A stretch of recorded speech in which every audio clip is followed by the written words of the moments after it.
Hello and welcome to the Film Pulse Podcast. This is episode number 426. My name's Adam Patterson. With me today we got Kevin Rakestraw. Hey, Kevin. Hello. How's it going?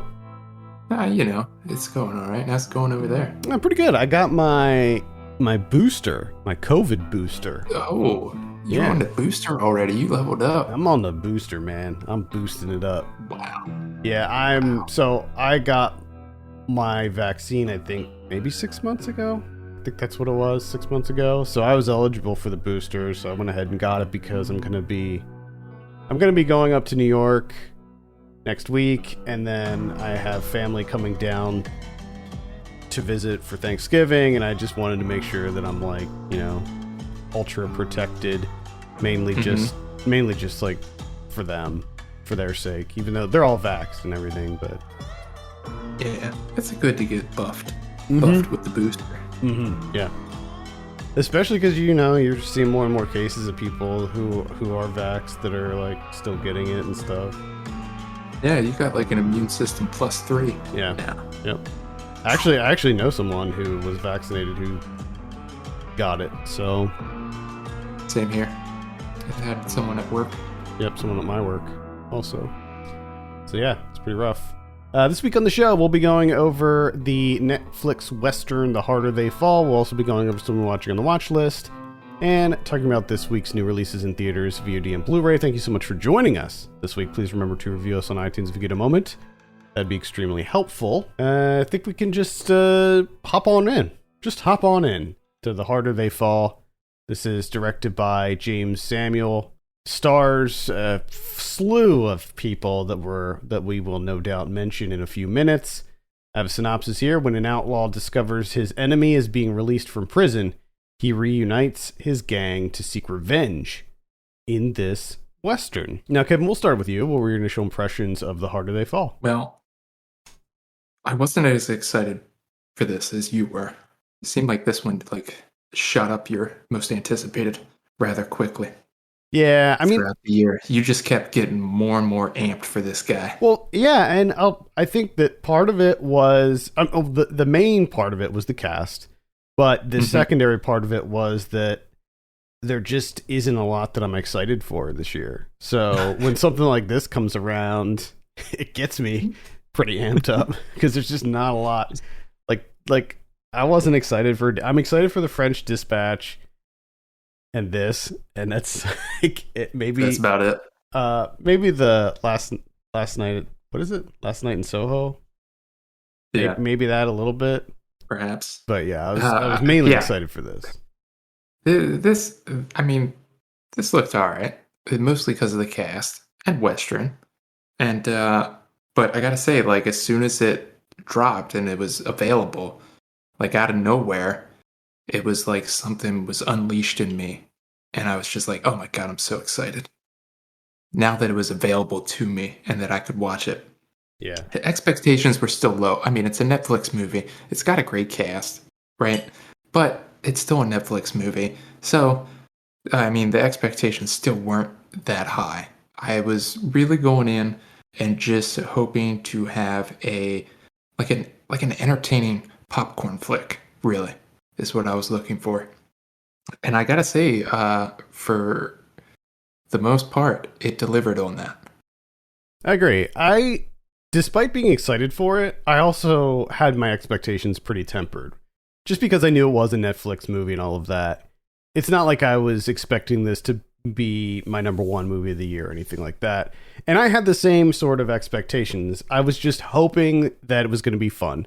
The trailer made it look fun. It looked like a fun, action-packed Western with a great cast and some really great characters, and that's kind of what I wanted. I wanted a Dirty Dozen type, fun action movie Western.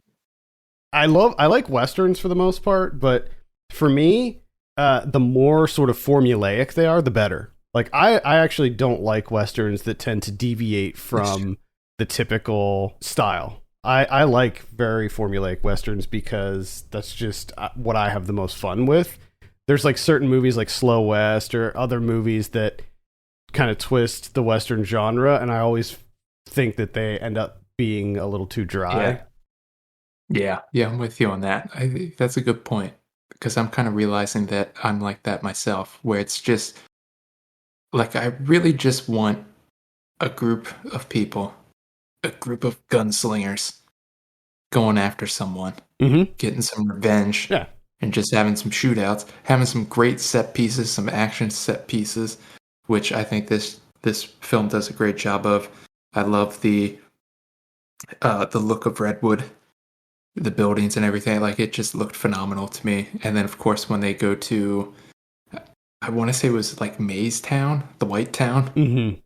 Yeah. where everything was just white, Mm-hmm. just completely white. I love I that just scene. I like those. I like that. I like the production design of this movie. I like the set design. And you got some great action set pieces, just a lot of gun action going on. Yeah. And well, I don't know what more you really wanted. It was everything. Honestly. It was everything I was hoping for. It felt very Tarantino-esque. So if you're into, the stylings of Tarantino, definitely has those trappings where it's like very stylish. So everything's like uber stylized. The cinematography is kind of hyper stylized too. Sometimes it feels almost music video-esque. But I liked a lot of the camera work in it. There was some really incredible shots. That one shot where they zoom in from inside the building, they go through the window and all the way across town. Like, I don't even know how they did that, but it looked incredible. I like the overhead with the shadows on the standoff. Yeah, there's that was the one thing that kind of surprised me a little bit, that I kind of took as a bonus is some of the stylish camera work that's in here that I thoroughly enjoyed. I love the it's far more modern because I didn't watch the trailer, so I didn't really have any idea what this was going to be, and I liked the modern feel of it. Yeah, same. In terms of the visuals, but also the dialogue, and it was just fun. And the music it was too. far more. Yeah, it was far more fun than I was expecting it to be. Yeah, I think that the fact that it is a conventional Western, but it definitely has a modern twist to it. I feel like there are certain, like, I think that Django Unchained sort of has that same kind of vibe to it. But yeah, I think that James Samuel did a really good job of striking that balance between like a traditional Western and injecting some more contemporary elements into it. The music, especially, I think he does a really good job with the music. He is a producer. If you're not familiar with with his career, I wasn't super familiar with him. I know that he's a producer, but that's really all I knew before going into this. And it should be noted that this is an adaptation of a short film that he did several years ago, back in 2013, called "They Die by Dawn." And I actually watched the short film. It is on YouTube. And it's kind of interesting to see the short film compared to this, because you have the same characters, but they're all played by different people. But like Michael Kenneth Williams was the Nat Love character. Erykah Badu was the, what's her name? Stagecoach Mary. So Erykah Badu played that character. So you even have a solid cast in the short, yeah. Yeah, Rosario Dawson was in it. Giancarlo Esposito was in it. Jesse Williams, Bokeem Woodbine. Bokeem played Bill Pickett. Jesus. Yeah. That's if you had that cast with this movie, I would still. It would still, yeah, excited. I would still go see it. And then, interestingly, Felicia Pearson, who the name's not like super familiar, but you would probably, if you saw The Wire, you would recognize her. She plays the bartender who was the equivalent of the what's her name in this, Cuffy. I believe that's like the equivalent, and I thought that was kind of interesting casting there. In this one, you have Jonathan Majors as Nat Love, Zazie Beetz as Mary. I mean, I can't speak highly enough of this cast. Like, the cast was the thing that brought me to the movie to begin with, and I feel like everybody delivered. Like, they were all just firing on all cylinders. They were having a it looked like they are just having fun with this movie. Of course, you have Regina King in here as Trudy Smith, who is outstanding, just like everything else she's in. Lakeith Stanfield is Cherokee Bill. Loved me some Cherokee Bill. Idris Elba, of course. What a cast. Oh yeah. Loved it. Oh yeah. Loved it. And it was also one of those situations where I was having a hard time rooting for anybody because like I knew that like Idris Elba's crew they were like the bad guys, but at the same time they were so cool that I had a hard time like rooting against, like wanting them to lose.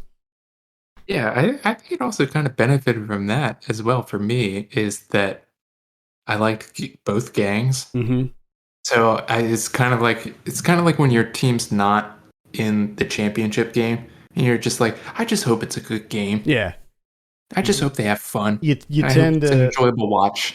You tend to flip flop. Whoever's behind, you start to root for. Yeah. I want them to play hard. Yeah, I just want them to have fun. Do their best. And they look like they did. Mm-hmm. They look like they had a good time. The other thing that surprised me about this was the writing. I thought that the script was really good in this. That's one thing that I think, like, that comparing this to the short film had a pretty snappy script too, but it really wasn't on the same level as this. I think that I loved all of the dialogue in this, like the quips and the banter and all of that stuff. I thought was just really on point. It was funny, it was energetic, and I think that it fit the tone of the film very nicely. Yeah, I mean, this to me, it had a really good energy to it that I wasn't necessarily expecting, and I enjoyed it. I just had fun. It was energetic. Mm-hmm. Yeah, good action set pieces too. I know you mentioned that, but pretty violent. I mean, outside of that, I like pretty much everything about it. I mean, I do have some issues with like the pacing of it, but not enough that it really detracted from the movie. You know, I think it could have used, a little bit more streamlining, but not that big of a deal. Yeah, I agree. I think that it's a movie like this, when you have this large ensemble, I think it's hard to sort of do that. And I think they did a decent job of developing the characters while still keeping the narrative kind of moving forward. But I do agree that I think there were some just a few pacing issues where it felt like it was just need to be moving forward a little bit quicker. But I didn't. To me, it wasn't that big of a deal. Yeah, no. For me, I would only have like small nitpicks with this movie. I had a really good time with it. I've been listening to the soundtrack.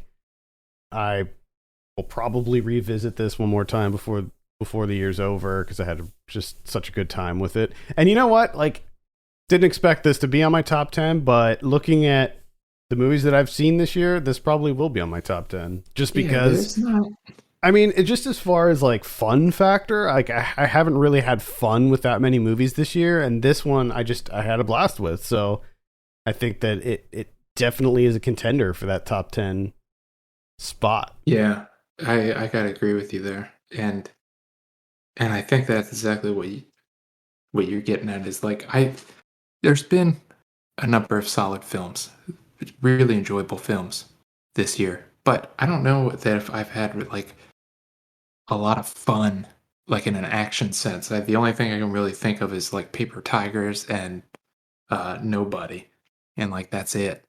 But this is something that you don't necessarily get that often, a Western action film. So when you get that and it's actually highly enjoyable, it's stylish, it's got some snappy dialogue to it, and it's kind of fun at the same time. Like, and it's actually colorful. Yeah. Which is a nice bonus. Not everything was brown and yellow, and yeah. Yes. Yeah, so it's pretty cool. I would also recommend, checking out the short film, just know that it's not anywhere on the same level as this one.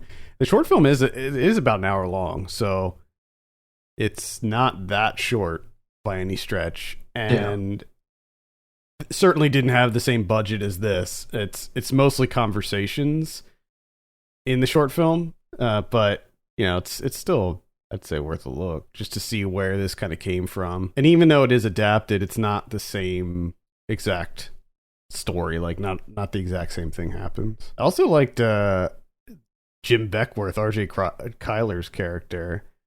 Mm-hmm. I thought he was great. Anything else to add about The Harder They Fall? No, I just I recommend it. It's a lot of fun. Yeah, hearty recommend.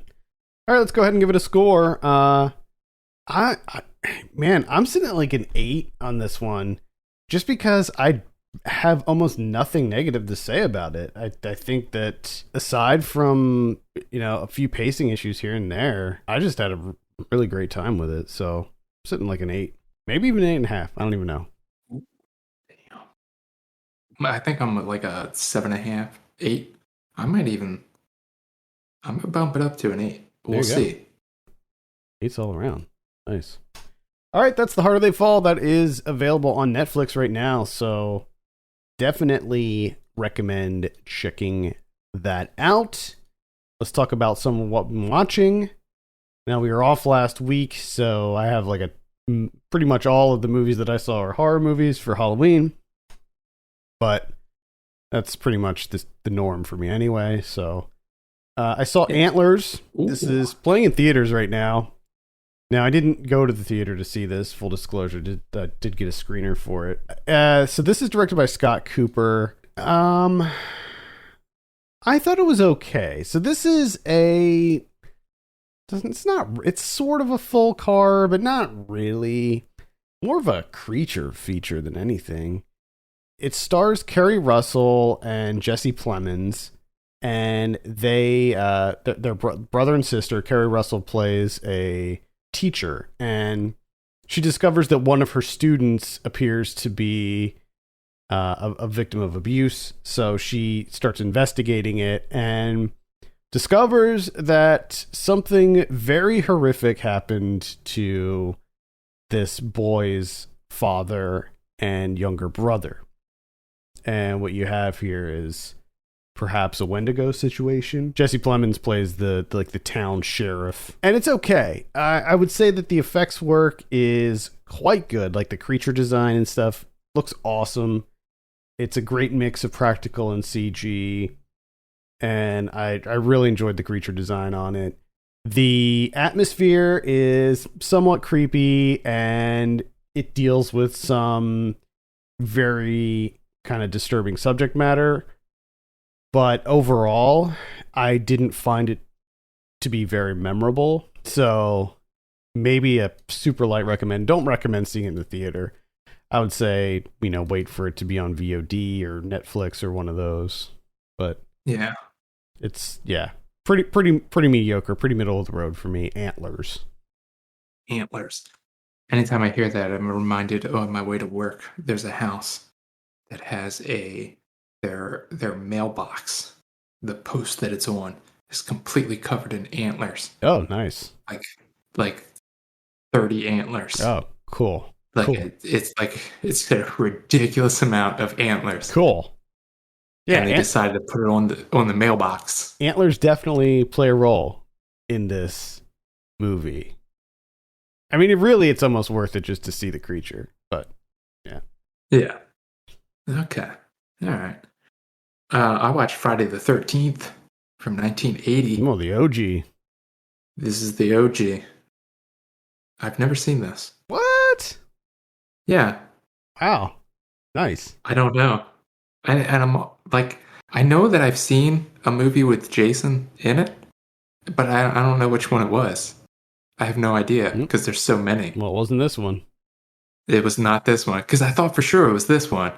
And no, I didn't remember any of this stuff. And the fact that Jason's not in it, which I didn't know.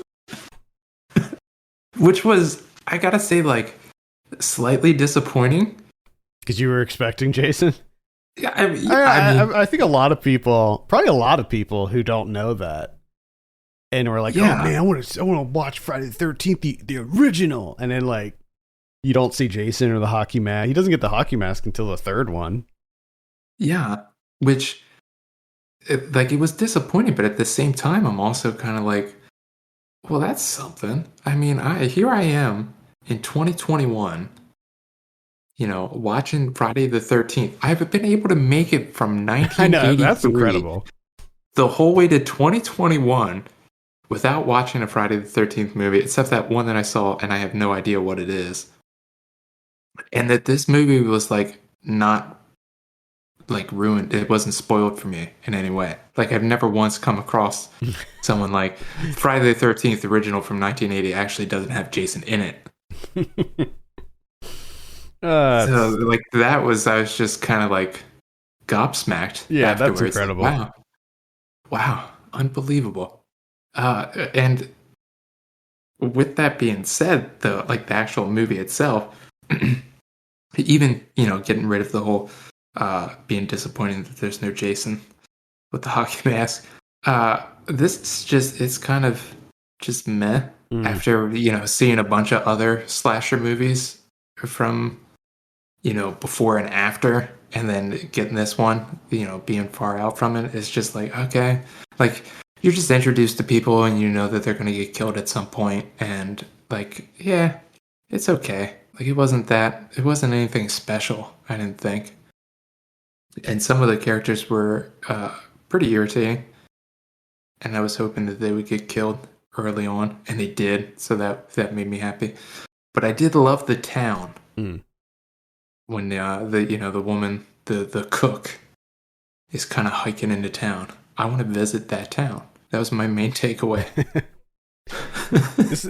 It might be a bit of a controversial statement, but I actually like Sleepaway Camp 1 more than I like Friday the 13th. I like Friday the 13th, but I think Sleepaway Camp is better. I'm trying to think of I saw Sleepaway You didn't see Sleepaway Camp. I didn't? No, you didn't.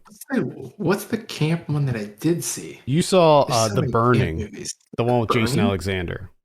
Yes. The I like Burning. that one more. That one's great, yeah. The Burning's great, too. I think I like most slashers from that time period more than Friday the 13th. The thing about Friday the 13th is it came out in 1980, so it was like, right, I mean, you could hardly even say that Friday the 13th was kind of hopping on the slasher boom. It was really one of the catalysts for it. Like a lot of the stuff that came out later on was influenced by Friday the 13th as much as it was Halloween. So, yeah. So when you have situations like that, subsequent movies, they always want to up the ante. They want to make everything bigger and crazier than the previous ones. So I think that's why when you see Friday the 13th now, you're just like, it's fine. But yeah, and you have some of that Halloween, the POV. Everyone, or what I should say, what Black Christmas was probably before that. Yeah. So everything, you're just adding, layering, which it's a good idea. I like the idea of Friday the 13th, where you take that and you're like, let's do it at a summer camp, because that's genius. Yeah, and then you have that those Savini gore effects too. So like with the original Halloween, yeah, there was a decent body count, but nothing was like over the top. With Friday the 13th, you had like the Kevin Bacon death and stuff, and like the kills were more elaborate. Yeah, you had an exploding head, which I think is the highlight here. Any movie with an exploding head is an automatic recommend on my part. Of course, yeah, naturally. And love it, fucking love it. Cool. Just give me an exploding head, practical effects, love it. Yeah, me too. Miss practical effects. All right, that's Friday the 13th, 1980. Let's see. I saw Paranormal Activity Next of Kin. This is the new one that somehow came out, and I don't think anybody knew about it. Like, I don't think it was just me. I'm pretty sure that nobody knew that this movie existed before the week that it came out. And it blew my mind when you texted me that, and then the follow-up that it was Amish, Mm-hmm. Yep. which also, because that I had a lot of questions, which I hope you answer right now. Yeah, so it's basically the premise is there's this young woman who is she's adopted, and she always knew that her biological mother left her at a hospital, just like left her on the stoop of a hospital. And she did 23andMe and discovered that she has a brother. And it turns out that this brother is Amish, but he left the community. And so she ends up meeting up with the brother, and then the brother is like, "Hey, do you want to, come meet the family, and maybe you can get some answers as to why you were left, all of this stuff." And then she decides to make a documentary about it. And that's the setup. So then she goes into this Amish town, or so she thinks, and goes from there. Some weird stuff starts to happen. Some paranormal activities begin occurring, but it's not very good. It's not very good at all, unfortunately. Yeah. You're telling me this movie's not good? Nope, I am not. I'm not telling. I am telling you that it is not good. I don't know. Seems hard to believe. Yeah. So it's shot. It's a found footage movie. So it's shot in a found footage style. So you have a lot of the same exact formulaic things that you get in every found footage movie. A little bit more slick than most found footage movies because it's supposed to be like a real documentary. It's not shot like a mockumentary or anything, just to be clear, but like the quality is just better than what you see in most found footage movies, but that really isn't doing it too many favors. I mean, at the end of the day, it's just this really forgettable thing that really is Paranormal Activity in name only. Like, there's no connection to the rest of the series. Gotcha. So, yep. I would pass on Paranormal Activity Next of Kin. It is on Paramount Plus if you're interested. Paramount Plus. That's a freaking garbage service. I'm sorry. I can imagine. I don't know how they make it. Some of these. Nope. Another horror movie that I watched on Netflix is on Letterboxd. It's called The Scary House. All right. But the poster says The Strange House. And on Netflix, it's called This Strange House. So I'm not quite sure why Letterboxd has it listed as The Scary House. That seems incorrect. But either way, this is a German horror movie. Perhaps Austrian? I'm not 100% sure. I think it takes place in Austria. There's some stuff that I missed out on that I just don't know, because there's this family, big city, mother, who husband has recently passed away. She's got 2 sons. They move out to the country. She's working at this like cave system, so they move out to the country for like 2 years, right? And of course the oldest son is a teenager, and he is miserable. He does not want to be out in Podunk, I guess Austria, because they talk about like being like on the border, because he's kind of made fun of being there. Like they make fun of him for being German, and then some of the people talk Slovenian. But either way, it's kind of like it's more of like a family film, kind of a little bit comedy, not overly scary with horror elements or anything like that. It's just the house that they move into, of course, is haunted. Two sons died there from a poisoning, and they kind of get wrapped up into trying to figure out what actually happened. And of course, they make some friends with some of the other kids, the other outsiders, and they kind of team up. And all in all, like, it's an alright movie. It's like straight down the middle for me. It was an enjoyable enough time watching it. You know, it did what I needed it to do in the month of October. Any other month? No, it doesn't. No. But in October, those what I'm looking for is just I'm uninhibited, man. Give me any horror. Yeah, I'm at I'm the that same point way. now. And like if it's entertaining enough, like I'm like, thank you for your service. Yeah. Thank you, Strange House. You did your job for that night. All right.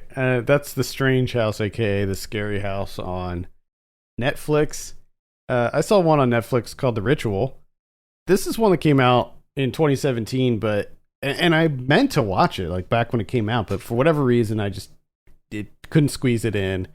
And then as things do, it just sort of eluded me. But this year I went back and watched it. It's directed by David Bruckner. And it involves a group of friends who they all went to college together, and they get together after the untimely death of one of them in a robbery gone wrong. They all decide to get together and do this camping trip, this hiking trip, in order to like honor him. And they end up taking a shortcut through the woods after one of them gets injured, and horrible things befall them. Supernatural things, pagan rituals, horrible visions, nightmare creatures, everything. And it's pretty good. I actually really enjoyed this. This is another one. Sorry, go ahead. I was just gonna say it's based on an adaptation, I guess, of a Adam Neville novel, and he's the same guy that wrote the novel that was turned into No One Gets Out Alive, which is also a Netflix horror movie that I talked about a couple weeks back. Okay. Yeah. Interesting. Did not know that. Yeah, I really enjoyed this. Good creature design on this as well. This also has a Wendigo type creature in it, which is interesting. It's actually pretty similar to the one that you see in Antlers. But yeah, I really like The Ritual. It's very creepy. It is very creepy. So give it a look. It is on Netflix. With that in mind, for you, definitely check out No One Gets Out Alive. I think you'll like it. I will.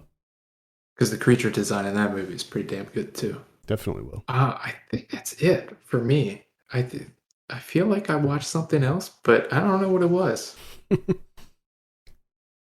I was like having a hard time logging everything. Let's see. I saw Butcher Baker Nightmare Maker.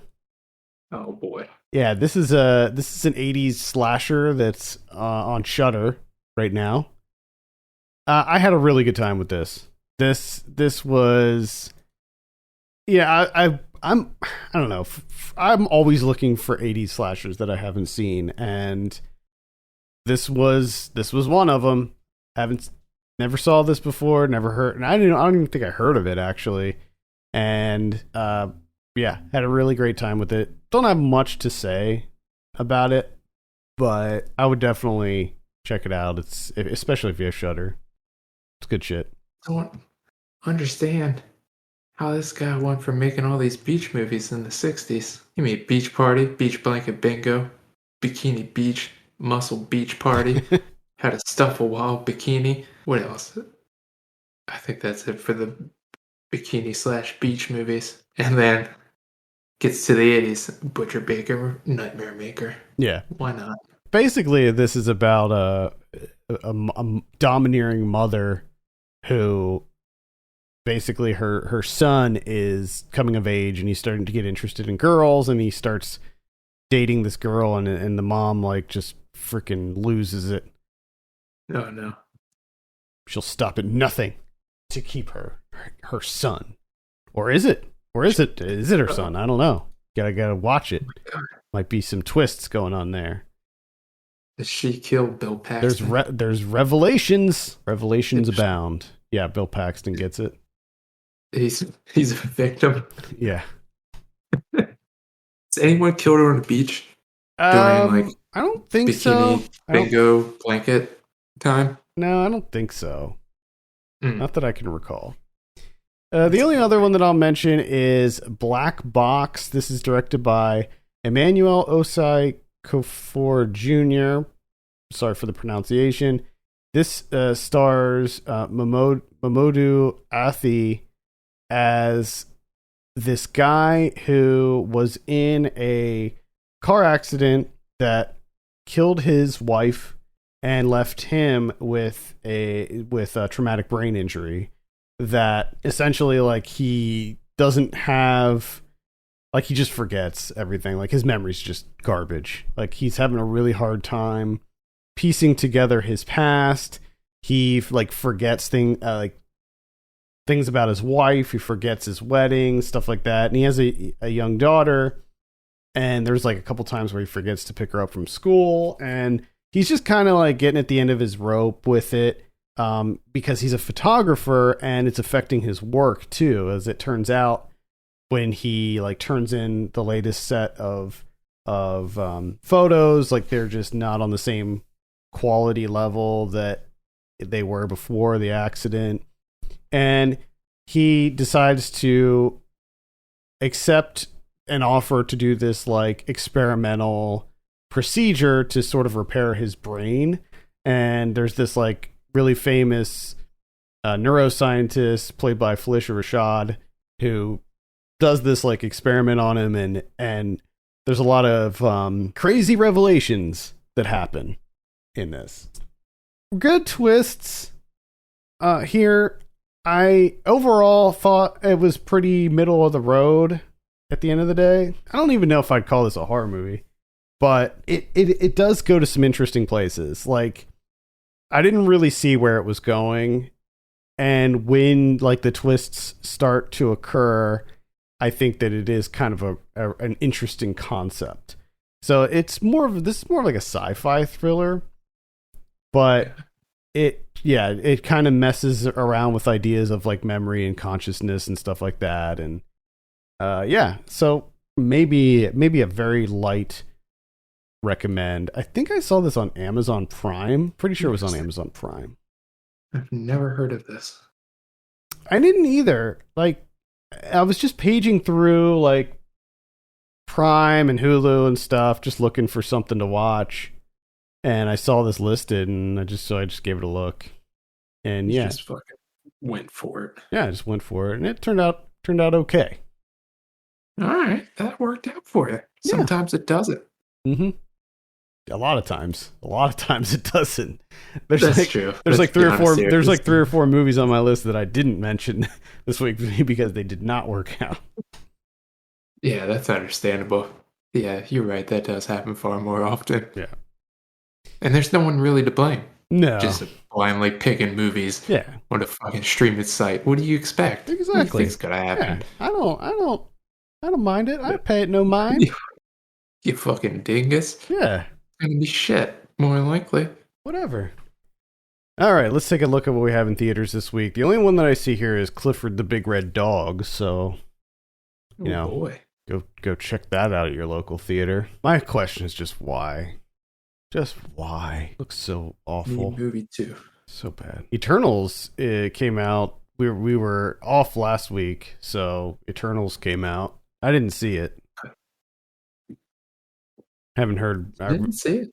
No, I didn't see it. I was kind of surprised. Yeah, I mean, I was planning on it. It's been hard, man. Like, I've been so busy lately, and I still feel like I only want to go to the theater, like, for stuff that I'm really excited about. Understandable.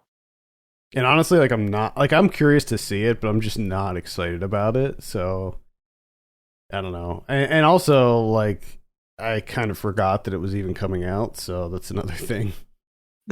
On VOD this week, let's see. On the 9th, we have A Gift from Bob. It's a Saban Films release. So take that for what it's worth. We got Lair coming out. Hope. Hell Hath No Fury. A Stalker in the House. That Cold Dead Look in Your Eyes. We have The Spore. Got The Acid King coming out. Story of Rick Queso, an American teenager who murdered his friend Gary Lauwers in an alleged satanic sacrifice. Oh, if you've heard the song by Aesop Rock and Tobacco, you would know about that story. Yeah, this was one of the cases that sort of sparked the whole satanic panic thing in the 80s. Let's see what else we have here. See You Next Christmas. And then on the 11th, we have Great White, which is going to be on Shudder. We got 3212 Unredacted on Hulu. It's a documentary. We got Small Time. And then on the 12th, we have Red Notice. That's the action comedy with The Rock and Ryan Reynolds and Gal Gadot. We have Double Walker. Ooh, Double Walker. A young ghost haunts her cold Midwestern hometown, trying to piece together the horrific flashes of her memories from her past. Oh boy. We have Apex. Mayor Pete. It is obviously a documentary about Mayor Pete on Amazon Prime. Night Raiders. Soulmates. The Accursed. And that's about it for VOD. On Blu-ray this week, we got The Outsiders, the complete novel. Odd that they would call it that, but there it is. Why would... I mean, I get it, but at the same time, why would you do that? We have Evolution coming out from 2001. I remember liking that when I was younger. I forgot all about that movie. I remember I had a poster for it. Mm-hmm. The smiley face with the three eyes. Yep. It was the first thing that came to my mind as soon as you said it. It's like, oh, yeah. Yeah. The Hills Have Eyes is coming out on 4K. That's going to be an Arrow release. LA Story from 1991. I want to revisit this. This has been on my list to rewatch for a long, long time. Let's see LA Story again. Haven't seen it since I was a kid. 10 Commandments is coming out on 4K. Fury from 1936. The Last of Sheila from 1973. The Bank Dick from 1940. Mm-hmm. W.C. Fields. That Reminiscence movie from earlier this year is coming out. Ladies They Talk About from 1933. Another W.C. Fields movie, It's a Gift. The Chinese Boxer from 1970. Let's see. One More Train to Rob from 1971. Old Henry from earlier this year. It's a Western. Respect that's the one with Jennifer Hudson about Aretha Franklin, which I didn't even realize that came out. Let's see what else we have. Looks like the Addams Family is getting a new release. That's the live action one from 91. Nice. Those hold up, by the way. Top Gun from 1986. Looks like a steelbook, maybe. Some kind of new... Oh, it's a special collector's edition, sorry. Ooh, watch out. Voodoo Virus from... Looks like earlier this year. It's made... It looks vintage, but... yeah, I guess it's one of those like new ones. That's pretty much it. What about Criterions? No Criterions. No Criterions this week. Okay. All right. Well, 0. Plenty of stuff coming out on VOD, so should keep you occupied, I would think. I believe that's going to do it for this week. Thank you so much for joining us. Please remember to send us your questions and topics to podcast@filmpulse.net. You can follow us on Twitter @FilmPulseNet and @FilmPulseKevin. And if you have a moment, consider reviewing us on iTunes. That would be extremely helpful. For Kevin Rakestraw, my name is Adam Patterson. We'll see you next week.